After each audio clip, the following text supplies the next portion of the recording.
در موج برنامه اطلاعاتی خبر.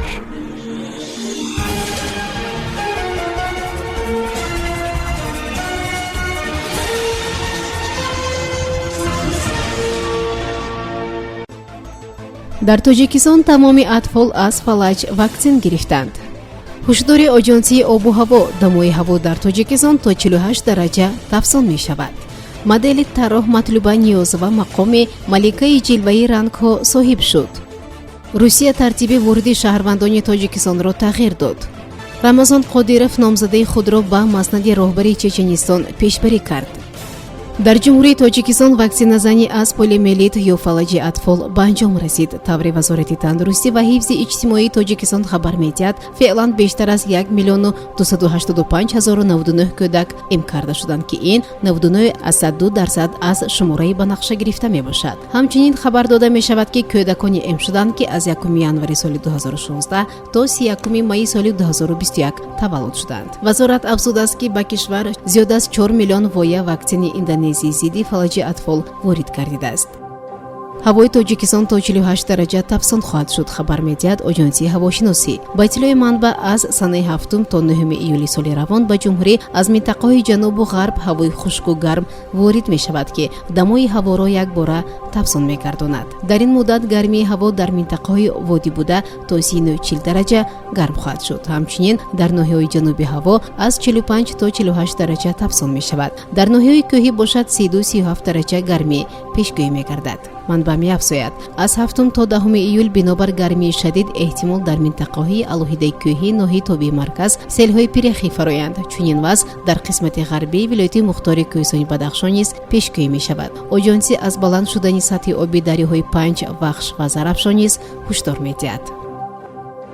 در امفی‌تئاتر شهر دوشنبه دوره سیوم فستیوال جمهوری جلوه رنگ‌ها جنبش گردید. اطلاع داده است دفتر مطبوعاتی مقامات شهر خوجند. منبع اطلاع داده است که بهترین اشتراکچیان فستیوال از طرف کمیته تدارکات با دیپلم و سپاسنامه‌ها و تشبسکارانی که در برگزاری فستیوال سهمگذاری نمودند با سپاسنامه کمیته کاربازان و عائله قدردانی کرده شدند. گفته شده است که از شهر خوجند طرح مطلوب نیاز و در آزمون مذکور فعالانه اشتراک نموده مقام ملکه جلوه رنگ‌ها را صاحب شد.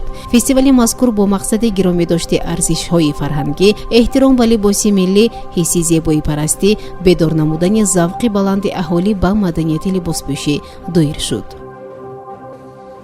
شروع از 10 ایول هنگام وارد شدن به روسیه شهروندان تاجیکستان باید نتیجه تشخیص کرونا ویروس را طریق ضمیمه موبیلی سفر بدون کووید 19 تصدیق کنند. برای کشورهای عضو اتحادیه اقتصادی اوراسیا نیز طلبات همین است.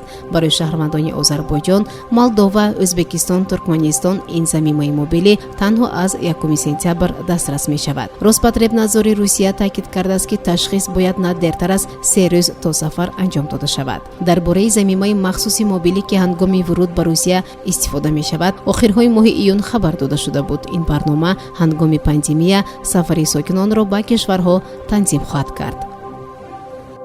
راهبر کنونی چچنستان رمضان قادیروف نامزده خود را برای شرکت در انتخابات سرور جمهوری رسما پیشبری کرده است. خبر می‌دهد کمیسیون انتخاباتی منطقه شعبه منطقوی حزب روسیه واحد در چچنستان سنه 26 ایون قادیروف را همچون نامزد به مقام راهبری منطقه در انتخابات آینده پیشبری کرد. سنه 6 ایول در انتخابات راهبری جمهوری چچنستان که سنه 19 سپتامبر سال روان تعیین شده بود سرور کنونی کشور قهرمان روسیه رمضان احمدویچ پیشبری کرده شد. آمده است در خبرنامه. کمیسیون انتخاباتی توضیح داد که مهلت پیشبری نامزدها به منصب راهبری چچنستان سنه 8 ایول به پایان میرسد. نامزدهای پیشبری شونده نه دیرتر از ساعت 6 بگاه 4 آگوست باید برای ثبت نام به کمیسیون انتخاباتی چچنستان حجت‌هایشان را پیشنهاد کنند. شنوندگان گرامی این بود برنامه اطلاعاتی خبر. تا برنامه دیگر شاد و پیروز باشید. خیر. برنامه اطلاعاتی خبر از رویدادهای تاجیکستان، منطقه و جهان آگاه باش.